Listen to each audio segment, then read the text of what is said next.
வணக்கம் நேயர்களே, ஆண்டவராகிய இயேசு கிறிஸ்துவின் நாமத்தினாலே தேவனால் எல்லாம் கூடும் நிகழ்ச்சிக்கு உங்களை வரவேற்கிறேன். இந்த நாளிலும் தாய் தகப்பனால் சரியாக பராமரிக்கப்படாமல் கைவிடப்பட்ட நிலையில் கர்த்தராலே தொடப்பட்டு எத்தனையோ பாடுகள் நடுவிலும் எத்தனையோ துன்பங்கள் நடுவிலும் கர்த்தரை பின்பற்றி இன்றளவும் ஊழியம் செய்து கொண்டிருக்கிற ஒரு அருமையான ஒரு ஊழியரை நாம் சந்திக்கவிருக்கிறோம். அவரோடு கூட நாம் பேசுவோம். Praise lord pastor. நான் 1984 வருடத்தில் பிப்ரவரி மாதம் 11 சனிக்கிழமை காலை 3:15 மணி அளவு ஒரு ஹிந்து குடும்பத்தில் பிறந்தேன். என்னுடைய தகப்பனாருடைய பேர் முத்துகிருஷ்ணன், அம்மாவுடைய பேர் மாரியம்மா. நான் கற்பத்தில் இருக்கும் பொழுதே தேவன் தாயாருக்கு சொப்பனத்தின் மூலமாக இவனுக்கு ஜீவகுமார் என்று பெயரிட வேண்டும், இவன் என்னுடைய வேலையை செய்து வருவான் அப்படின்னு சொல்லி ஒரு வயதானவரை போல் தேவன் சொப்பனத்தின் மூலமாக பேசினாங்க. தாயார் அந்நிய மதத்தின் மேல் ரொம்ப பக்தியாக இருக்கிறதுனால அதை குறித்து அவங்களுக்கு தெரியல, அதை அப்படியே விட்டுட்டாங்க. அப்புறம் என்னுடைய தகப்பனார் எனக்கு மணிகண்டன் பேர் வச்ச பிறகு ஒரு சில மாதத்திற்கு பின்பு தகப்பனாரும் தாயாரும் பிரிஞ்ச பிறகு அதுக்கு பிறகு என்னுடைய தகப்பனார் வேறொரு திருமணம் முடிச்சிட்டாங்க. எங்களுடைய ஃபேமிலிக்குள்ளே என்ன பிரச்சனை ஏது பிரச்சனை நமக்கு தெரியாது. தகப்பனார்கிட்ட கேட்கும் பொழுது அவங்களுடைய சைடு தான் சொல்லுவாங்க, அம்மாகிட்ட கேட்கும்போது அம்மாவுடைய சைடு சொல்லுவாங்க. இது ரெண்டுக்கும் தேவன் ஒருவர் தான் சாட்சி. அதனால் அவங்கள நம்ம இப்போ மீடியாவாக இருக்கிறதுனால அவங்கள நம்ம குற்றப்படுத்த வேண்டாம் என்று நான் நினைக்கிறேன். ஒருவேளை தகப்பனார் இதை ஒருவேளை பார்க்க வேண்டிய சூழ்நிலை வந்தாலும் அவரை காயப்படுத்தக்கூடாது என்பதை நான் ரொம்ப விரும்புகிறேன். என்னுடைய தகப்பனார் பிரிஞ்சு போன பிறகு என்னுடைய தாயாருடைய அவங்களுடைய குடும்பத்தில் அவங்க கூட என்னை வளர்க்க ஆரம்பித்தாங்க. பிறந்த பிறகு என்னுடைய சரீரம் முழுவதும் ஒரு மாதிரி மெலிஞ்சு போய் வயிறு மட்டும் வீங்கி அப்படி இருக்கும். காரணம்னா ஒரு ஊட்டச்சத்து சரியான முறையில் இல்லாததுனால அந்த மாதிரி ஒரு பலகீனமாக பிறந்த பிறகு கொஞ்ச நாட்கள் போக போக சரீரத்தில் பல வியாதிகள் வர ஆரம்பிச்சிச்சு, என்னன்னு தெரியலை. அப்போ அங்கே கேசட்டு விற்றுட்டு வரவங்க, இந்த கிறிஸ்தவ கேசட்டு விற்றுட்டு வருவாங்க. விற்றுட்டு வர்றவங்க அவங்க இயேசு கிறிஸ்துவை குறித்து அம்மாவுக்கு சொல்லியிருக்கிறாங்க. அவங்க இயேசுவை ஏற்றுக்கொண்டாங்க, சபைக்கு போக ஆரம்பித்தாங்க, பெந்தோகோஸ்து சபைக்கு போக ஆரம்பித்தாங்க. ஏற்கனவே அப்பா மேலே கோர்ட்டில் அவங்க வழக்கு பதிஞ்சிருந்தாங்க. அந்த வழக்கு இருக்கிறதுனால இப்போ சர்ச்சில் போய் இந்த காரியத்தெல்லாம் சொல்லும் பொழுது அப்போ அங்கே இருக்கிற மதர்மார்ஸ் அவங்கள ஜோம் பண்ணிட்டு சொன்னாங்க, இவன் கர்த்தருடைய வேலையை செஞ்சு வருவான், 18 வயசு வரைக்கும் இந்த வழக்கு வாய்தாவாக போய்கிட்டு இருக்கோம், இது உனக்கும் பிரச்சனை, உன்னுடைய பிள்ளைக்கும் பிரச்சனை, அவன் வந்த பிறகு அவங்க கொடுக்குற கொஞ்சம் சொத்துக்காக நம்ம ஏன் இவ்வளோ கஷ்டப்படணும், நம்ம ஆராதிக்கிற தேவன் ஜீவனுள்ள தேவன் அல்லவா, அவரை நீ ஏற்றுக்கொள்ளாமே, இந்த வழக்கு நீ வாபஸ் பண்ணு, அப்போ தான் உன் பிள்ளை நல்லா இருக்கும் அப்படின்னு சொன்னாங்க. அப்போ எனக்கு ஏன் இப்படி வியாதிக்கு மேலே வியாதி வருது, சரீரம் மெலிஞ்சு போய் இருக்கிறது என்று சொல்லி அவங்க ஜெபிக்க ஆரம்பிக்கும் பொழுது ஒரு சேவல் தலையை வெட்டி அதை 2ஆ பிளந்து என்னுடைய பெயர் மணிகண்டன் அந்த பெயரை எழுதி யாகம் பண்ணி எனக்கு விரோதமாக மாந்திரிகம் செஞ்சுருக்கிறாங்க. இந்த மந்திரவாதம் செஞ்சதுனால தான் என்னுடைய சரீரத்தில் அடிக்கடி வியாதிகள் வர இந்த பிரச்சனைகள் இருந்தது. பெந்தோகோஸ்து சபையில் அவங்க இதுக்காக ஊக்கமாக ஜெபம் பண்ணாங்க. தேவன் அதிலிருந்து எனக்கு கொஞ்சம் விடுதலை கொடுக்க ஆரம்பித்தார். நான் சின்ன வயசில் என்னுடைய தாயார் என்னை பெற்றெடுத்திருந்தாலும் என்னுடைய தாயாருடைய அன்பை காட்டிலும் என்னுடைய பாட்டி அம்மாவுடைய அன்பில் நான் வளர்ந்தேன். மூத்த பையன், ஒரே பையன், இப்படி புருஷனும் கைவிட்டுட்டு போயிட்டாங்களே, என்னுடைய மகள் இதையே நினச்சி அவள் துக்கப்படுறாளே, பிள்ளையை சரியாக கவனிக்கிறது இல்லைன்னு சொல்லி எங்களுடைய பாட்டி அம்மா என்னை ரொம்ப அரவணைச்சாங்க. எங்கள் பாட்டியம்மா வந்து 94ல் இறக்குறாங்க. அந்த 10 வருஷம் கஷ்டம்னா என்னென்னு எனக்கு தெரியாது. அன்பு அவ்வளோ அவங்க எனக்கு கொடுத்துருக்குறாங்க. பெரிய குடும்பம், கூட்டு குடும்பமாக நாங்கள் இருக்கிறோம். நாங்கள் வந்து கேரளாவில் மூணார் பகுதியில் ஒரு டீ எஸ்டேட்டில் வந்து ஆணையரங்கள் என்கிற ஒரு டீ எஸ்டேட்டில் அம்மா வேலை செஞ்சுக்கிட்டு இருந்தாங்க. அங்கே வந்து அவங்க பெர்மனண்டாக இருக்கிறவங்களுக்கு தான் வீடு கொடுப்பாங்க. லைன் வீடு இருக்குது. அந்த லைன் வீடில் 2-3 குடும்பமாக உள்ளே இருப்பாங்க. மாமாமாருடைய அவங்களுடைய ஃபேமிலி, 2 மாமாமார் 3 மாமாமார் அதில் இருப்பாங்க. அந்த சூழ்நிலை தான் நாங்கள் வளர்ந்தோம். அப்போ வளரும் பொழுது அங்கே வந்து அந்த அன்பை வந்து நான் ஏங்கிடக்கூடாது அப்படின்னு சொல்லி எங்கள் பாட்டியம்மா என்னை ரொம்ப அரவணைச்சு நடத்தி கொண்டு போனாங்க. அவங்களாம் சாமி ஆடுற ஆள். சாமி ஆடினாங்கன்னா நாக்கெல்லாம் கீழே வயிற்று வரைக்கும் தொங்கும். அந்த மாதிரி ஒரு சாமி ஆடக்கூடியவங்க. அவங்களும் இயேசுவை ஏற்றுக்கொண்டாங்க. தாயார் சர்ச்சுக்கு போக ஆரம்பித்தப்பறம் அவங்களும் இயேசுவை ஏற்றுக்கொண்ட பிறகு அம்மாவும் தாயாரும் 2 பேரும் சேர்ந்து ஞானஸ்நானம் எடுத்தாங்க. ஞானஸ்நானம் எடுக்கும்போது அவங்களுக்கு மேரின்னு பேர் வச்சாங்க. அம்மாவுக்கு வந்து ரூத் மேரின்னு பேர் வச்சு அப்படியே கொஞ்சம் காலங்கள் போச்சு. 3ஆம் கிளாஸ் வரைக்கும் நான் அங்கே பக்கத்தில் அருகாமையில் தமிழ் மீடியம் பள்ளிக்கூடத்தில் படித்தேன். அதற்கு பிறகு தென்காசி மாவட்டத்தில் என்னை கொண்டு போய் பள்ளிக்கூடத்தில் சேர்த்தாங்க. 5ஆம் கிளாஸுக்கு பிறகு அங்கே தமிழ் மீடியம் இல்லை, ஹாஸ்டலில் தான் போய் படிக்கணும். அப்போ என்னை கொண்டு போய் தென்காசியில் அங்கே போய் விட்டுருந்ததுனால அந்த தென்காசியில் அங்கேருந்து படிக்கும்போது 4ஆம் கிளாஸில் போய் சேரும்பொழுது துணி துவைக்க தெரியாது, சரியாக குளிக்க தெரியாது. குடும்பத்தெல்லாம் விட்டு ரொம்ப தூரமாக போய் இருக்கிறதுனால ரொம்ப ஃபேமிலியை ரொம்ப மிஸ் பண்ணிட்டேமோ அப்படின்னு சொல்லி கொஞ்சம் கொஞ்சமாக ஏங்க ஆரம்பித்தேன். பாட்டியம்மாவும் அம்மாவும் வந்து தூரத்துலேருந்து என்ன பார்க்க வருவாங்க. நைட்டு அவங்க கிளம்பி வந்தாங்கன்னா காலையில் தான் அங்கே வருவாங்க. வந்துட்டு அன்றைக்கி பார்த்துட்டு திருப்பி நைட்டு அவங்க கிளம்பி வந்து எஸ்டேட்டில் வந்து அவங்க வேலைக்குள்ள வந்து சேரணும். அப்போ அங்கே இருக்கும் பொழுது சரீரத்தில் தலைக்கு கீழே ஒரே கொப்பளமாக சிறங்கு கை காலெல்லாம் வந்துடும். அந்த ட்ரெஸ் போட்டிருக்கும் பொழுது என்ன ஆகும்னா உடம்புல பிடிச்சிக்கிறோம். அந்த டவுசர்லாம் போடும்போது பிடிச்சிக்கிறோம். அந்த காக்கி கலர் டவுசர் வந்து அப்போ வந்து ஒரு நல்ல சாக்கு மாதிரி இருக்கும். அதை போட்ட உடனே நல்லா ஒட்டிக்கிறோம். அதை எடுக்கும்போது ரொம்ப வலிக்கும். அப்போ மாமா வந்து என்ன பண்ணுவாங்க, பார்க்க வந்துட்டு குளிக்க வைக்கும்போது இந்த குப்பைமணி இலை அதை போட்டு தேய்ச்சி குளிப்பாட்டுவாங்க. பயங்கரமாக எரியும். ரொம்ப சரீரத்தில் அந்த வியாதி ரொம்ப அதிகமாக வர வர தாங்க முடியல. இன்னும் சரீரத்தில் அந்த தழும்புகள்லாம் இருக்குது. அந்த மாதிரி இருக்கிற டயத்தில் பாட்டியம்மா வந்து 94ல் அப்போ தான் இறக்குறாங்க. இறந்த பிறகு அதுக்கு அடுத்து நான் பள்ளிக்கூடத்துக்கு போகாமல் இந்த வியாதி வர்றதுனால 1 வருஷம் வீட்டில் இருந்தேன். திருப்பி அங்கே பக்கத்தில் தேனி டிஸ்ட்ரிக்டில் அங்கே போய் ஒரு ஸ்கூலில் போய் சேர்த்து விட்டாங்க. அங்கே போகும்போது அந்த ஸ்கூலில் வந்து வார்டனாக இருந்தவர் வந்து ஒரு கிறிஸ்தவர். அவர் ஊழியம் செஞ்சுக்கிட்டு சாராக இருக்கிறாங்க. இப்போ அங்கே போகும்பொழுது எப்போவுமே பைபிள் கையில் இருக்கும். அவர் அடிக்கடி கர்த்தருடைய வார்த்தையெல்லாம் சொல்லும் பொழுது ஃபேமிலியை குறித்த ஒரு கவலை இல்லாமல் போச்சு. அங்கே ஆண்டவரை குறித்த கேட்க ஆரம்பிக்க கொஞ்சம் நல்ல சந்தோஷமாக இருந்துச்சு. நான் சின்ன பிள்ளையாக இருக்கும்போது பெந்தகோஸ்து சபைக்கு போகும்போது அங்கேயும் ஆண்டிமார் என்ன பண்ணுவாங்கன்னா ஞாயிற்றுக்கிழமை ஆறாம் நடக்கும் பொழுது பிள்ளைகளுக்குன்னு சொல்லி தனியாக சண்டே கிளாஸ் நடத்துவாங்க. இப்போ அங்கே அவங்க சொல்லி கொடுத்த வார்த்தையில் இன்னும் என்னுடைய காதில் அப்படியே துணிச்சிக்கிட்டு இருக்கு. அவங்க சொல்லுவாங்க, கெட்ட வார்த்தை போட்டு பேசணுன்னா நாக்குக்குள்ளே புழு வரும், அது புழு சாகாது. கெட்டதை பார்த்தோன்னா கண்ணுக்குள்ளெல்லாம் புழு வரும், கெட்டதை கேட்டோன்னா காதுக்குள்ளெல்லாம் புழு போகும் அப்படின்னு சொல்லி அந்த கதையை சொல்லிக் கொடுப்பாங்க. அந்த நரகத்தை குறித்து சொல்லிக் கொடுப்பாங்க. அதனாலேயே விளையாட போகிறதுக்கு பயமாக இருக்கும். விளையாட போகிற இடத்துல திடீர்னு பசங்க அடிபடி சண்டை போட்டு கெட்ட வார்த்தை போட்டு பேசுவாங்க. நமக்கு அந்த பயம் வரும்.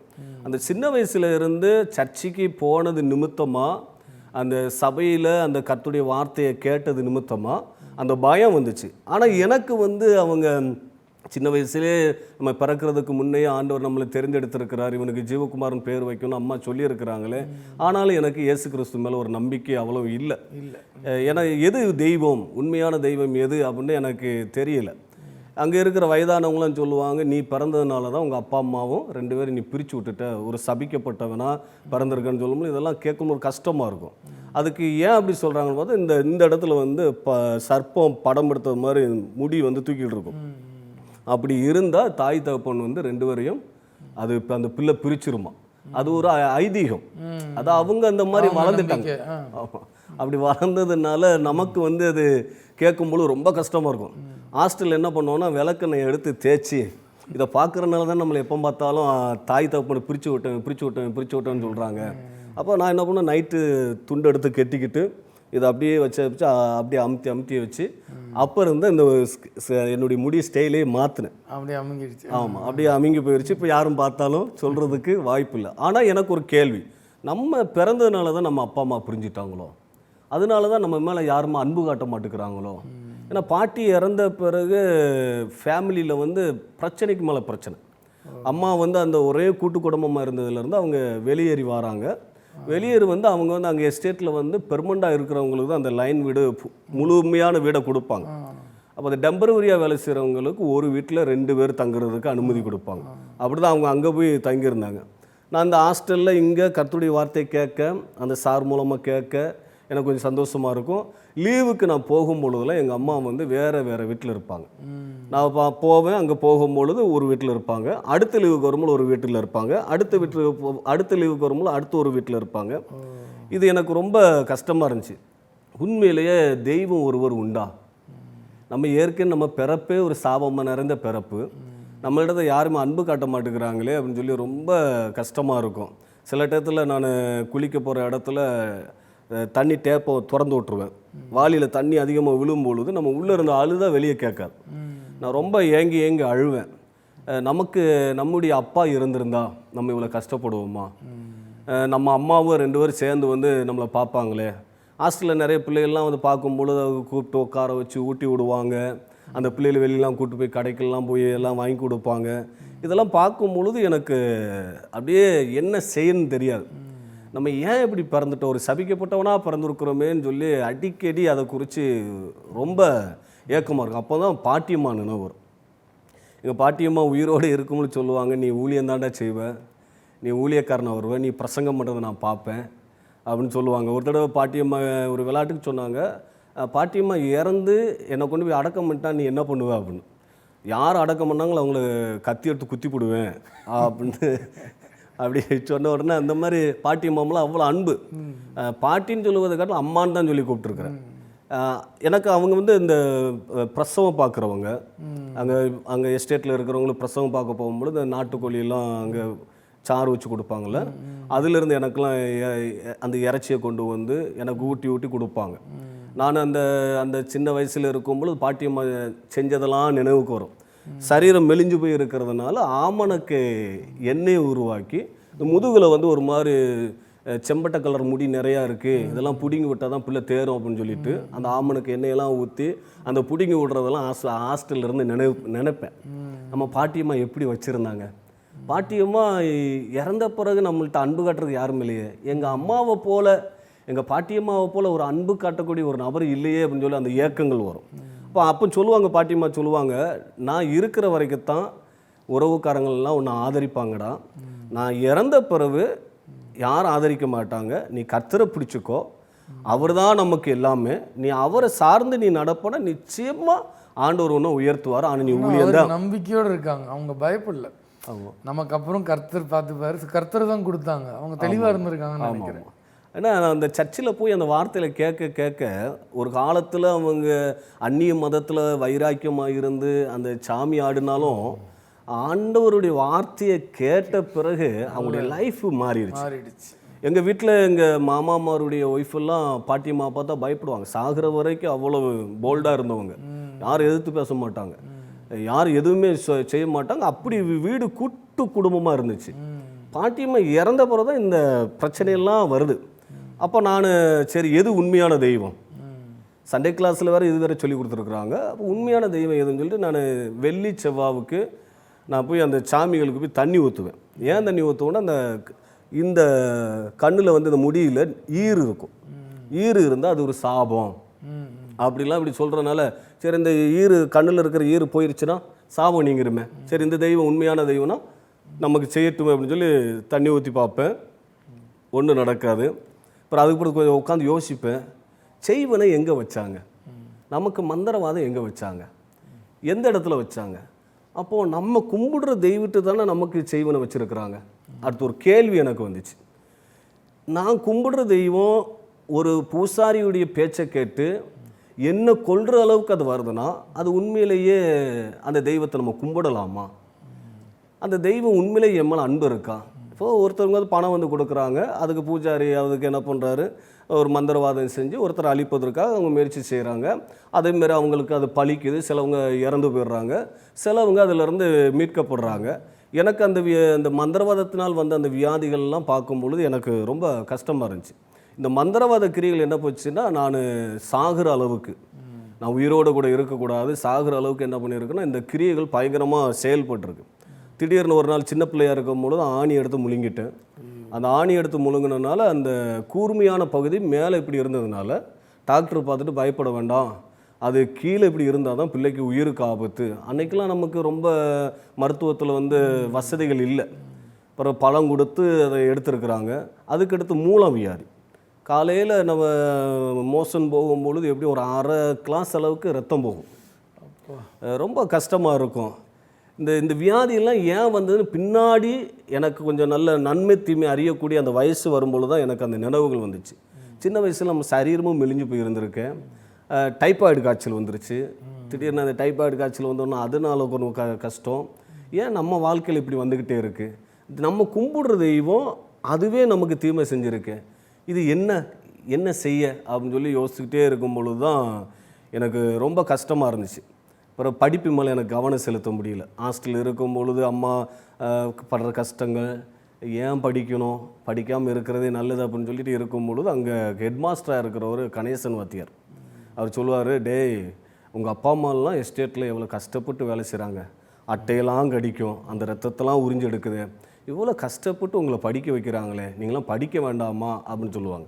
பள்ளிக்கூடத்தில் வந்து அங்கே இருக்கிற விடுதி காப்பாளர், அங்கே இருக்கிற ஆசிரியர் எல்லோரும் என் மேலே அன்பாக இருப்பாங்க. காரணம் நான் கெட்ட வார்த்தை போட்டு பேச மாட்டேன், நல்ல ஒழுக்கமாக இருப்பேன். எப்போவுமே பைபிள் கையில் இருக்கிறனால இந்த பைபிள் வார்த்தைகள் எனக்கு ரொம்ப பயத்தை கொடுக்கும். அதனால் என் மேலே ரொம்ப அன்பாக இருப்பாங்க. ஹெட்மாஸ்டரோட சொன்னார், நீ நல்லா படி மணியண்டா, நீ நல்லா படித்து வரணும், உன்னால் முடியும் அப்படின்னு சொல்லும்போது எனக்கு சமூக அறிவியல் பாடம் எடுத்தாங்க. அப்போ உட்காந்து படித்தேன். சமூக அறிவியலில் 2 மார்க் 3 மார்க் 5 மார்க் எடுக்கிற ஆள் அந்த டயத்தில் 80 மார்க்குக்கெலாம் எடுத்தேன். இப்போ எனக்குள்ள திறமை இருந்திருக்கு. அப்புறம் ஒரு கணக்கு வாத்தியார் வந்து அவர் பேர் எனக்கு சரியாக நினைவில்லை. அவர் ஒரு பெட்டி கடை வச்சுருக்கிறார். சின்னமனூர் என்கிற அந்த ஏரியாவில் வந்து ஒரு பெட்டி கடை வச்சுருக்கிறார். வரும்பொழுதெல்லாம் பொறிக்கடலை வாங்கிட்டு வந்து, டேய் நீ உனக்கு அப்பா இல்லை, நீலாம் படித்து நல்லா வந்தால் தான் உங்கள் அம்மாவுக்கும் நல்லது அப்படின்னு சொல்லி எனக்கு கணக்கு எப்படி போடணும்னு சொல்லி கொடுப்பார். அந்த கணக்கு அவர் சொல்லி கொடுத்ததுனால நான் 9th படித்து ஃபெயில் ஆகும் பொழுது ஒரே ஒரு பாடத்தில் மாத்திரம் மார்க்கு கூடுதல், கணக்கில் மாத்திரம் 86 மார்க் எடுத்திருக்கேன், மீது எல்லாம் ஃபெயிலு. அப்போ ஹெச்எம்முன்னு சொல்கிறாரு, நீ போக வேண்டாம், நீ இருந்து நீ படி அப்படிலாம் சொல்கிறாங்க. அம்மாட்ட சொல்கிறாங்க, ஹாஸ்டல் ஃபீஸ்லாம் நான் பார்த்துக்கிறேன். அவங்க சொந்த ஸ்கூல் தான், ஹாஸ்டல் ஃபீஸ்லாம் நான் பார்த்துக்கிறேன், சோப்பு மட்டும் இதை மட்டும் பிள்ளைக்கு வாங்கி கொடுங்க, இது ரிட்டன் படிக்கட்டும். ஏன்னா எனக்கு வந்து ஏற்கனவே 5ஆம் கிளாஸ் வந்து ஒரு வருஷம் நான் படிக்காமல் இருந்து திருப்பி போய் படிச்சிருக்கேன்னா வயசு கொஞ்சம் கூடுதல். இப்போ ஸ்கூலில் நான் தான் கொஞ்சம் பெரிய பையனாக இருப்பேன். அப்போவுமே மீசையெல்லாம் முளைச்சிருக்கும். சின்ன பசங்களுக்கு கூட இப்போ படிக்கவா, நம்ம படிக்கக்கூடாதுன்னு தானே நம்ம இருந்து படிக்காமே இருந்தோம். வேண்டாம், நம்மளை தாய் தப்போ ரொம்ப கஷ்டப்படுறாங்களே, அப்போ படிக்க வேண்டாம்னு சொல்லிட்டு அப்படி போகும் பொழுது இந்த ஃபெயில் ஆகிட்டேன்னு சொல்லி வந்துச்சு பார்த்தீங்களா. ஒரு பக்கம் தெய்வம் ஒன்று உண்டா அப்படின்னு ஒரு கேள்வி. பைபிள் கையில் இருந்தாலும் அவர் உண்மையான தெய்வமா? எந்த தெய்வம் உண்மையான தெய்வம்னு தெரியல. கையில் பைபிள் இருக்குது, ஆனால் யார் கடவுளான்னு தெரியல. ஆமாம், ஏதோ ஒரு புஸ்தகம், இது வாசிக்கும் போது நமக்கு ஒன்றும் புரிய மாட்டேங்குது, ஏதோ ஒரு புஸ்தகம், அவ்வளோதான். அம்மா வேறு இப்படி சொப்பனத்தில் வேறு பார்த்தேன், உனக்கு ஜீவகுமாரன் பேர் வைக்க சொல்லியிருக்கிறார் ஆண்டவர், இப்படிலாம் சொல்லியிருக்கிறாங்களே, எது உண்மையான தெய்வம் அப்படின்னு சொல்லிட்டு நான் வீட்டுக்கு போயிட்டேன். அப்போ வந்து உறவுக்காரங்க வீட்டில் வேறு ஒரு வீட்டில் இருந்தாங்க. நாங்கள் இருந்த அந்த ஆணையரங்கள் என்கிற அந்த இடத்துல வந்து வீடு ஃபுல்லாகிருச்சு. இல்லாதனால பக்கத்தில் பண்ணையார் எஸ்டேட்னு சொல்லி அந்த இடத்துக்கு அம்மா வந்து ட்ரான்ஸ்ஃபர் ஆகி அங்கே வந்தாங்க. அங்கே இருக்கும் பொழுது நான் லீவுக்கு போகும் பொழுது இப்படி தான் சோபாவில் உட்காந்துக்கிட்டு இருக்கிறேன். நம்ம எதுக்கு வாழணும்? அங்கே வந்து இந்த அணை கட்டி போட்டிருப்பாங்க, அந்த அணையில் போய் விழுந்து செத்துடலாமா? நம்ம ஃபெயில் ஆயாச்சு, நம்ம ஒரு சபிக்கப்பட்டவனாக தான் எல்லோரும் சொல்கிறாங்க. நம்ம ஒரு சபிக்கப்பட்டவனாக இருந்தால் தானே நம்மளை யாரும் நேசிக்க மாட்டேங்காங்க, நம்ம மேலே அன்பு கூற மாட்டேங்கிறாங்க. நம்ம உண்மையிலேயே ஒரு ஆசீர்வதிக்கப்பட்டவங்க தான் நம்ம உறவுக்காரங்களாம் நம்ம மேலே ரொம்ப அன்பு காட்டுவாங்களே, ஆனால் அவ்வளோ அன்பு காட்ட மாட்டேங்கிறாங்களே. ஒரு என்னுடைய நினைவில் ஒரு கடைக்கு கூப்பிட்டு போய் இந்த ட்ரெஸ் வேணுமா அந்த ட்ரெஸ் வேணுமான்னு கூப்பிட்டு யாரும் வாங்கி கொடுத்ததில்ல. எதையாவது ஒரு ஆசையாக ஊட்டி விட்டது கிடையாது. எங்கள் அம்மா கூட எனக்கு ஊட்டி விட்டதெல்லாம் நினைவில்லை. எங்கள் அம்மா கூட மடியில் படுக்க வச்சு உறங்க வச்சதோ அந்த மாதிரிலாம் நினைவில்லை. ஏன்னா அவங்கள சொல்லி குற்றம் இல்லை. இந்த சின்ன வயசுலேயே புருஷனை இழந்ததுனால சமுதாயத்தில் அவங்களுக்கு நிறைய பிரச்சனைகள் இதெல்லாம் எதிர்கொண்டு வரும்பொழுது அவங்களுடைய சலிச்சு போன மாதிரி ஒரு வாழ்க்கை, அவங்க வாழ்க்கையை அப்படி இருக்கும் பொழுது நம்ம பிள்ளை எப்படி ஹேர் எடுக்க, சரி நம்முடைய உறவுக்காரங்களாவது எடுப்பாங்களும் போது அதுவும் இல்லை. இதெல்லாம் வச்சுக்கிட்டு இருக்கும்போது இறந்துடலாம், நம்ம உயிரோடு இருக்க வேண்டாம். அம்மா சர்ச்சுக்கு போயிட்டாங்க. சர்ச்சுக்கு போனதுனால இப்படி சோபாவில் உட்காந்துக்கிட்டு இருக்கிறேன். செல்வகுமார் அவங்களுடைய பாட்டு ஏசப்பா உண்மை தேடி வந்தேனே, அந்த பாட்டு வீட்டில் போட்டுக்கிட்டு இருக்கிறாங்க. இந்த பாட்டை அப்படியே கேட்டுக்கிட்டே இருக்கிறேன். அந்த பாட்டை கேட்க கேட்க கேட்க எனக்கு உள்ளம் உடஞ்சி ரொம்ப அழுதுட்டேன். யாருமே என்னை பார்க்கல, நான் சோபாவில் அப்படி உட்காந்து அழுதுகிட்டே இருக்கிறேன். அந்த பாட்டை கேட்டு முடிச்சுட்டு கண்ணீர்லாம் துடைச்சிட்டு அப்படியே உட்காந்துருக்கிறேன். அம்மா அங்கேருந்து சர்ச்சிலேருந்து வராங்க. வந்துட்டு பாஸ்டர் வந்துட்டு ஒரு பேப்பர் கொடுக்க சொன்னார். என்ன பேப்பர் அப்படின்னு கொண்டாங்க அப்படின்னு வாங்கி பார்க்கும்போது மத்தேயு 6வது அதிகாரம் 6வது வசனத்தை வாசி அப்படின்னு சொல்லி இருந்துச்சு. இந்த மத்தேயு 6வது அதிகாரம் அந்த 6வது வசனம் வந்து என்னுடைய வாழ்க்கையில் ஒரு மறக்க முடியாத ஒரு வார்த்தை.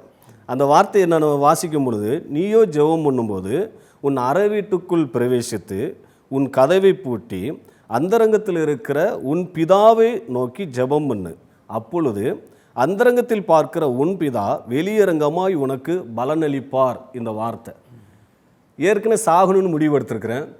என் ஃபேமிலிக்கு யாருக்குமே தெரியாது. ஒருவேளை இந்த தொலைக்காட்சியின் மூலமாக பார்த்து வேணால் அவங்க புரிஞ்சுக்கிடுவாங்க. அப்போ சரி என்னடா இப்படி இந்த மாதிரி ஒரு வார்த்தை வருது. அப்போந்தான் வேதவசனம் எனக்கு புரியுது.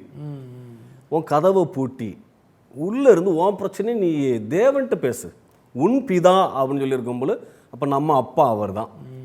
நம்ம அப்பாட்ட நம்ம காரியத்தை சொல்லுவோம் அப்படின்னு சொல்லி உட்காந்து, ஆண்டவரே என்னை ஏன் ஆண்டவரை அழைச்சிங்க, நீங்கள் உண்மையான தெய்வம் தானா? ஒரு பக்கம் நான் நம்பின தெய்வம், அந்த தெய்வத்து மூலமாக எனக்கு சூனியம் வச்சுருக்குறாங்க, மந்திரவாதம் வச்சுருக்குறாங்க, அதுவும் உண்மையான தெய்வமானு எனக்கு தெரியலை. அப்போ நீங்கள் தான் உண்மையான தெய்வமா? நீங்கள் உண்மையான தெய்வம்னா என்ன நீங்கள் ரட்சிக்கணும், என்ன நீங்கள் தொடணும் அப்படின்னு சொல்லி நான் ஜோம் பண்ண ஆரம்பித்தேன். ஜோம் பண்ண பிறகு உள்ளுக்குள்ளே ஒரு பெரிய சந்தோஷம். எனக்கு ஜோம் பண்ணுறதுக்கு பாஸ்டர் யாரும் கிடையாது, நானாக தான் ஜோம் பண்ணுறேன். நானாக தான் அந்த பாஸ்டர் எழுதி கொடுத்து அந்த வார்த்தையை வாசிக்கிறேன். என்னோடு கூட அந்த வார்த்தை பேசுது. இப்போ வரைக்கும் ஏதாவது சொப்பனத்தின் மூலமாக இல்லைன்னா ஆண்டவருடைய சத்தத்தை மெல்லிய சத்தத்தை கேட்டேன்லாம் நான் சொல்ல மாட்டேன். இந்த பைபிளை நான் வாசிக்க நேரடியாக ஆண்டவர் பேசுகிற மாதிரி இருக்கும். இந்த பைபிள்லாம் எனக்கு உயிர். அதுக்கப்புறம் உட்காந்து இந்த வசனங்கள்லாம் வாசிக்க ஆரம்பித்தேன். வாசிக்கும் பொழுது எனக்கு ஒரு வார்த்தை ரொம்ப பிடிச்சிச்சு. இஸ்ரவேலுக்கு விரோதமாக மந்திரவாதம் இல்லை. ஆடா என்னடா இந்த மாதிரி இப்படி ஒரு வார்த்தை சொல்லியிருக்கேன். அப்போ இது ஏதோ ஒரு உண்மை இருக்குது அப்படின்னு சொல்லி அதை வாசிக்க நான் சர்ச்சுக்கெல்லாம் போய் இதெல்லாம் கவனிப்பேன். சர்ச்சுக்கெல்லாம் போகும்பொழுது அங்கே எல்லாம் ஜோம் பண்ணும்பொழுதுலாம் கவனிப்பேன். மற்றவங்க ஏதாவது தப்பு பண்ணால் ஆண்டவரே அவங்கள ரட்சிங்க ஆண்டவரே, அவங்கள மனம் திரும்பணும் ஆண்டவரேன்னு சொல்லி தான் ஜோம் பண்ணியிருக்கிறாங்க. ஆனால் யாராவது ஒரு கிறிஸ்தவன் வந்து ஒரு ஃபாதர்கிட்ட வந்தோ இல்லைன்னா ஒரு பாஸ்டர்கிட்ட வந்தோ இல்லைன்னா ஒரு மதர்கிட்ட வந்தோ, இவன் எனக்கு இப்படிலாம் செய்கிறான், இவனை கொல்றதுக்கு நீங்கள் ஏதாவது பண்ணுங்க, ஒன்று ஒரு மந்திரிச்சு விடுங்க, இல்லைன்னா ஒன்று ஜோம் பண்ணி விடுங்க சொல்கிறத நாங்கள் யாரும் கேட்கல. சர்ச்சில் என்ன சொல்கிறாங்க, நீ ஒருத்தன் உனக்கு தப்பு பண்ணால் அவனை நீ மன்னி, அவனை நீ சபிக்காத, நீ சாப விட்டு அப்படி அப்படியே பழிக்கும், நீ கண்ணீர் கூட விடாத, நீ அழுதா கூட அவங்கள போய் பாதிக்கும், நீ அதை செய்யக்கூடாது. இப்படிலாம் சொல்கிறதெல்லாம் கேட்கும் பொழுது எனக்கு ஒரு நம்பிக்கை வர ஆரம்பிச்சிச்சு. அப்போ இந்த தேவன் உண்மையான தேவன் தான். ஏசியா 43வது அதிகாரம் அந்த 1வது வசனத்தில் சொல்லியிருக்கிறது போல், உன்னை பேர் சொல்லி அழைத்த தேவன் அந்த கேட்கும் பொழுது, ஆமாம் நம்ம பிறக்கிறதுக்கு முன்பே ஆண்டவர் நம்ம பேரை சொல்லியிருக்கிறாரு. அப்போது நான் ஆராதிக்கிற தேவன் அவர் உண்மையான தேவன். எனக்கு அந்த தேவனை தெரியாது, எங்கள் அம்மாவுக்கு தெரியாது, எங்கள் அப்பாவுக்கு தெரியாது. அவங்க ஒரு அந்நிய மதத்தில் இருந்தாலும் எப்படி ஆண்டவர் பேசினார், எப்படி சொப்பனத்தின் மூலமாக பேரெல்லாம் சொன்னார். அப்போ எனக்கு ஒரு கேள்வி வந்துச்சு. அதில் அவர் சொல்லி, உன்னை நான் சிருஷ்டித்த தேவன். அது அழகாக ஏசியாவில் அந்த 43வது அதிகாரத்தில் இந்த 1வது வசனம், நான் உன்னை சிருஷ்டித்த தேவன், நான் உன்னை மீட்டு கொண்ட தேவன், நீ என்னுடையவன். அந்த வார்த்தை என்னை ரொம்ப டச் பண்ணிச்சு. என்னுடையவன் அப்படின்னு சொல்லும்போது அது யாருக்கு சொல்ல முடியும், அந்த உரிமையுள்ள தேவன் தான் சொல்ல முடியும் அப்படின்னு சொல்லிட்டு அதை வாசிக்க ஆரம்பித்தேன். அப்படியே ரொம்ப விரும்ப ஆரம்பித்தேன். அந்த சின்ன வயசுலேயே நான் வேலைக்கெல்லாம் போவேன். ஃபேமிலி பிரச்சனைலாம் பார்த்துட்டு 9ஆம் கிளாஸ் படித்து முடிச்சுட்டு வரும்போது கூடி போனால் ஒரு 15 வயசு அவ்வளோதான் இருக்கும். மலையில் ஏறி போகணும். ஒரு ஒரு 1.5 மணி நேரம் நடந்து போகணும். காலையில் நான் வீட்டிலேருந்து 6:30க்கு கிளம்புனேன்னா அங்கே 8 மணிக்கு அங்கே வேலை தொடங்குவாங்க. ஒரு மலை பிரதேசத்தில் கொண்டு போய் மேலே அங்கே ரொம்ப குளிராக இருக்கும். அங்கே போய் அந்த ஏலக்காய் காய்க்கிற அந்த செடிகள் வந்து க்ளீன் பண்ணணும், அது சுத்தம் பண்ணணும். அந்த வேலைக்கு போனால் அன்னைக்கு எனக்கு நல்ல நினைவு இருக்குது. அன்னைக்கு ரூ.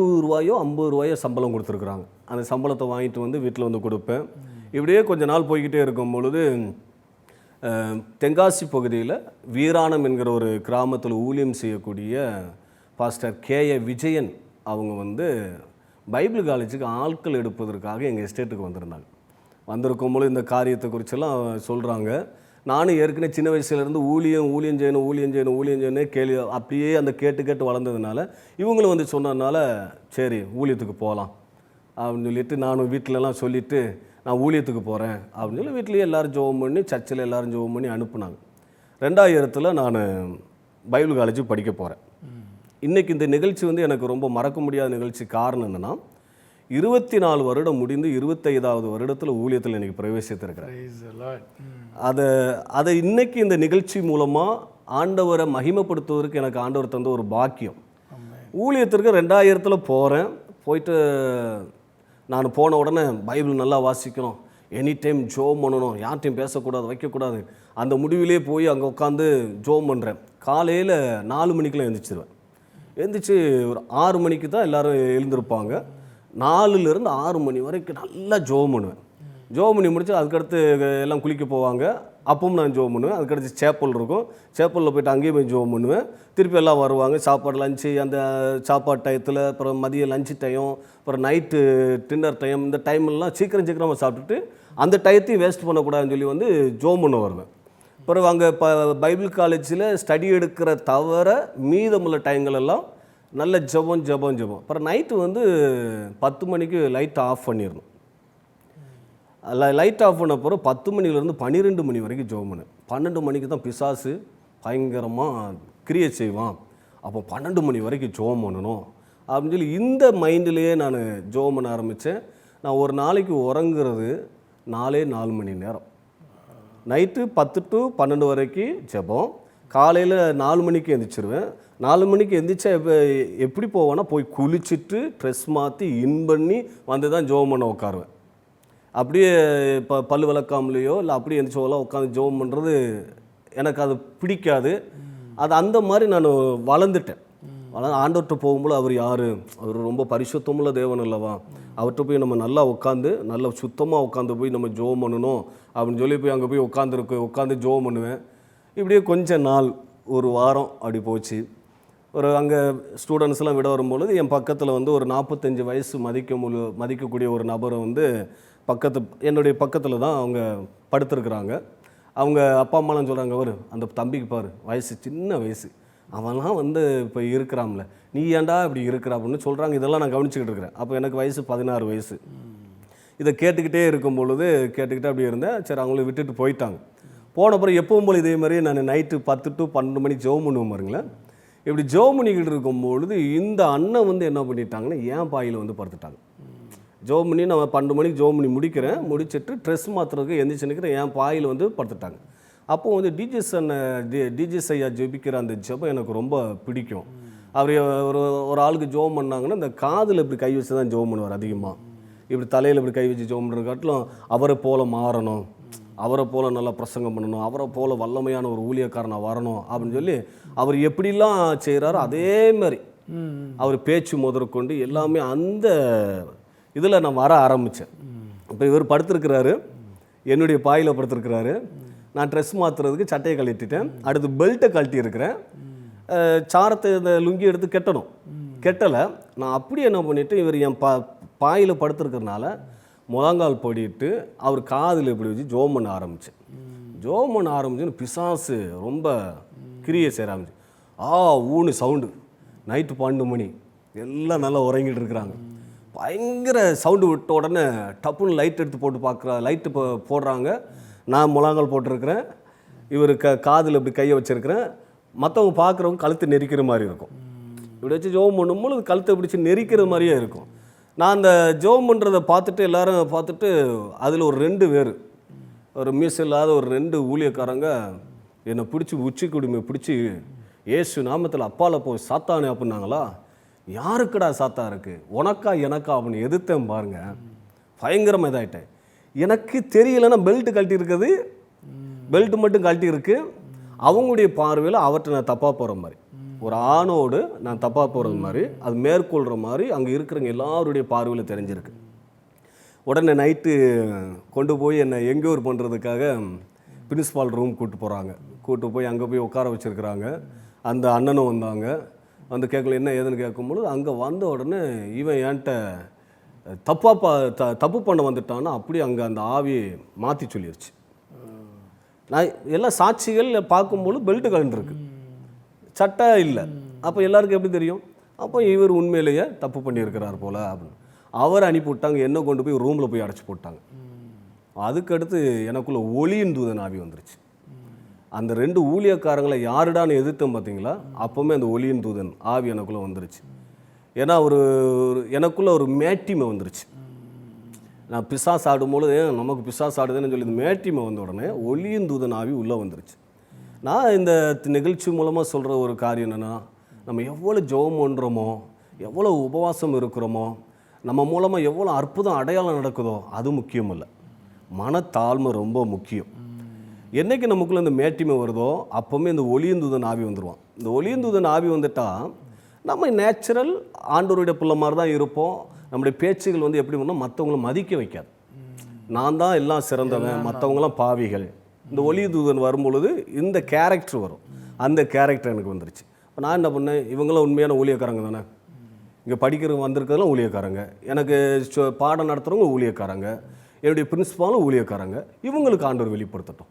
நானாக தப்பு பண்ணேன், அவங்களுக்கு அவங்க உண்மையான ஊழியக்காரங்களாக இருந்தால் வெளிப்படுத்தட்டும். அப்போ இல்லைன்னா எல்லோரும் போலியான ஊழியக்காரங்க. இப்போ என் மனசுக்குள்ளே திங்கிங் பண்ண ஆரம்பிச்சிட்டேன். பிறகு காலையில் வந்து கதவை திறப்பாங்க, உள்ளே போய் நைட்டு அடைச்சி போட்டாங்க. காலையில் கதவை திறக்கும்போது 2-3 பேர் வருவாங்க, நல்ல பெரிய பெரிய அண்ணன்மார் வருவாங்க.